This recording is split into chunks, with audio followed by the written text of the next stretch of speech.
Praise the lord. ఈరోజు దేవుని వాగ్దానము, మీ ధైర్యమును విడిచిపెట్టకుడి, దానికి ప్రతిఫలముగా గొప్ప బహుమానము కలుగును. హెబ్రీయులకు రాసిన పత్రిక 10వ అధ్యాయము 35వ వచనము. సహోదరి సహోదరులారా, ఈ వాక్యం మనకు ఒక గొప్ప నమ్మకాన్ని ఇస్తుంది. మనం దేవుని మీద నమ్మకం ఉంచి ధైర్యంగా ఉంటే ఆయన మనకు గొప్ప ప్రతిఫలాన్ని ఇస్తాడు. దేవునిపై విశ్వాసాన్ని కోల్పోకపోవడం, కష్టకాలాలలో కూడా ధైర్యంగా ఉండడం మనము శాశ్వతమైన బహుమానాన్ని పొందుకోవడానికి దారితీస్తుంది. యోబు తన సర్వం కోల్పోయినప్పటికీ దేవుని మీద తన విశ్వాసాన్ని మాత్రం కోల్పోలేదు. అతని ధైర్యం, సహనానికి దేవుడు అతనికి బహుమతిగా మునుపటి కంటే రెండింతల ఆశీర్వాదాలు ఇచ్చాడు. పేతురు, యోహానులు ప్రభువును గూర్చి ప్రకటించే క్రమంలో జైలుకు కూడా వెళ్ళారు. కానీ వారు ధైర్యాన్ని విడిచిపెట్టలేదు. వారు ప్రజల ముందు క్రీస్తుని గురించి ధైర్యంగా ప్రకటించారు. ఆ ధైర్యం వాళ్ళను ప్రభు కొరకు గొప్ప పనులు జరిగించే వ్యక్తులుగా మలిచింది. ప్రియులారా, మనకు ఏ పరిస్థితులు వచ్చినా దేవునిపై నమ్మకంతో ధైర్యంగా ఉండాలి. మన ధైర్యం ఒకసారి కూడా వృధా కాకుండా దేవుని చేతిలో అది ఒక గొప్ప ఫలితంగా మారుతుంది. మన విశ్వాసానికి ఆయన ఇచ్చే బహుమానం శాశ్వతమైనది. అది పరలోక రాజ్యంలో నిత్య జీవము. కాబట్టి మనం ఎప్పుడూ ధైర్యాన్ని విడిచిపెట్టకుండా దేవునిలో నిలకడగా నమ్మకంగా ఉండుటకు ప్రయాసపడదాం. భక్తుడు ఈ విధంగా అంటున్నాడు: దేవుడు మనకు ఆశ్రయమును దుర్గమునై ఉన్నాడు, ఆపత్కాలములో ఆయన నమ్ముకొనదగిన సహాయకుడు. కావున భూమి మార్పు నొందినను, నడి సముద్రములలో పర్వతములు మునిగినను, వాటి జలములు ఘోషించుచు నురుగు కట్టినను, ఆ పొంగునకు పర్వతములు కదిలినను మనము భయపడము. సైన్యములకు అధిపతియగు యెహోవా మనకు తోడై ఉన్నాడు, యాకోబు యొక్క దేవుడు మనకు ఆశ్రయమై ఉన్నాడు అని. ప్రియులారా, యెహోవా మీద ఆశ పెట్టుకొనుడి. యెహోవా యొద్ద కృప దొరుకును, ఆయన యొద్ద సంపూర్ణ విమోచన దొరుకును. ఆయన మన దోషములన్నిటి నుండి మనలను విమోచించును.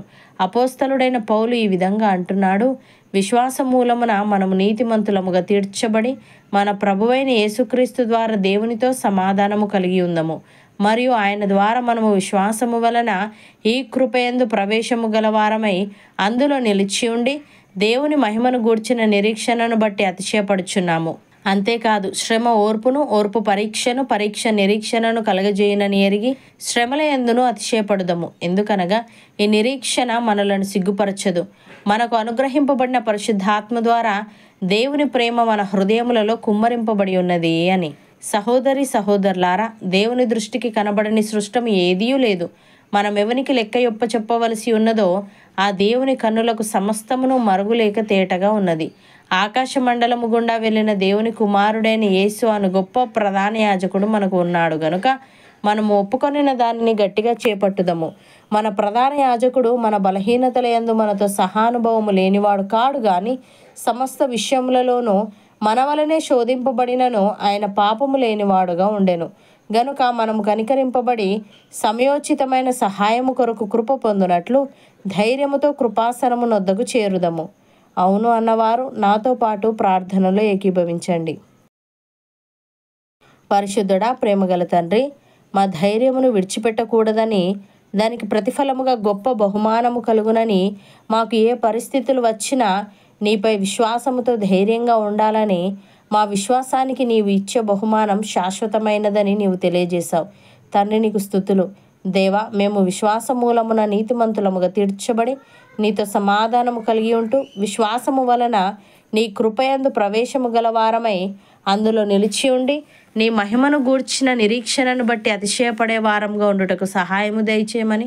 నీ దృష్టికి కనబడని సృష్టం ఏదీ లేదు గనుక మేమెవరికి లెక్క యొప్పు చెప్పవలసి ఉన్నదో ఆ నీ కన్నులకు సమస్తమును మరుగులేక తేటగా ఉన్నది గనుక మేము ఒప్పుకొనిన దానిని గట్టిగా చేపట్టుచు సమయోచితమైన సహాయము కొరకు కృప పొందునట్లు ధైర్యముతో కృపాసనమునొద్దకు చేరుటకు కృప చూపమని, పరిశుద్ధాత్మ ద్వారా నీ ప్రేమ మాలో ప్రతి ఒక్కరి హృదయాలలో నీవే కుమ్మరించమని యేసుక్రీస్తు నామమున ప్రార్థిస్తున్నాము తండ్రి.